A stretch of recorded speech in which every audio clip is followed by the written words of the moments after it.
संजय उवाच तन्तथा कृपया आविष्टम् अश्रुपूर्ण अकुल ईक्षणं विषीदन्तम् इदं वाक्यम् उवाच Madhusudana.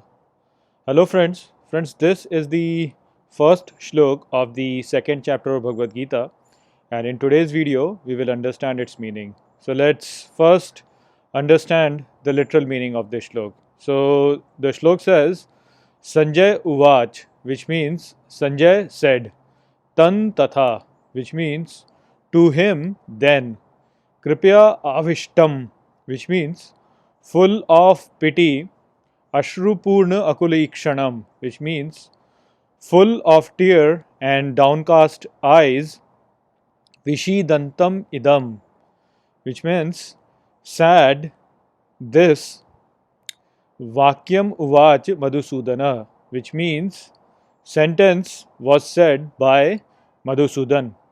So, this is the first shlok of the second chapter, and it starts by Sanjay telling Dhritarashtra that then Sri Krishna saw him, basically Arjun, full of pity, and his eyes were all full of tears, and the eyes were downcast and sad.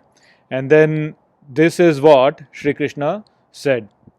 The name that has been used for Sri Krishna over here is Madhusudan, and basically the whole message of this shlok actually revolves around this. So let's understand this in detail, why this name Madhusudan has been used and how it basically puts the whole teaching of Gita in correct perspective, because from chapter number 2 itself the instructions start coming from Krishna. So I've told you in my previous video that the name Madhusudan as such has been given to Sri Krishna because he is the avatar of Vishnu, and Vishnu had killed a demon named Madhu, and so because he has killed the demon named Madhu, that's why he has been given the name Madhusudan, because Madhusudan means someone who has destroyed Madhu. Now, Madhu as such was a demon who came out of the ear of Lord Vishnu, and as a demon he then performed penance for Mahadevi, and Mahadevi got happy from his penance, and she granted him a boon that he will become invincible and he can only die at his own desire. Now, if you look at that story very deeply, you can clearly see that this demon actually represents our attachment, because our attachment as such is something which is very hard to overcome. So it's basically invincible, and our attachment can only die at its own will. It cannot be killed by us. I mean, if, for example, if you are very attached with delicious food, for example, so if you like to eat delicious food, it is very difficult for you to really overcome that attachment. And if you try to kill it, or it will not die, because the attachment as such will come back with twice the force. So if you really love eating very tasty food and you say, okay, now I'm going to stop eating very tasty food, it might work for a few days, but eventually it's going to come back with twice the force, and you might end up much more than what you generally eat.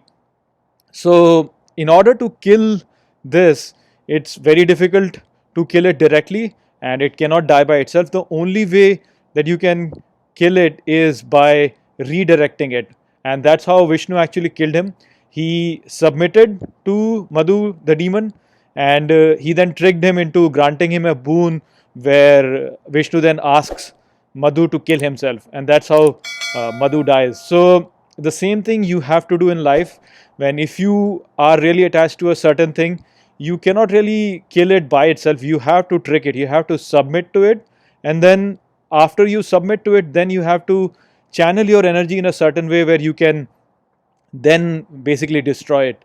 So that's why this Madhu over here is representing that aspect of us where we feel attached to things, and you cannot really kill it. It's invincible. You always have to submit to it, then only it will kill itself. So that is what Madhusudan, a name as such, represents, and it is very appropriately used over here in the very first slok of the second chapter, because over here Krishna is now going to start giving instructions to Arjun, and Krishna might have just told Arjun, that you are deluded over here, and so overcome your attachment, because you can clearly see over here that Arjun is sad, Arjun is confused, and he is confused and sad because he is attached towards Bhishma and Drona. He loves them a lot, and because of this love that he feels towards them, he is attached to them, and this is what is creating all this confusion. So over here, if Sri Krishna just tells him that overcome this attachment, that will not suffice. That statement will be like how current motivation speakers speak with us, where they say the thing which is obvious to us, and basically it never works. Actually, most of the motivation speakers don't even go to the level where they say that you should overcome your attachment.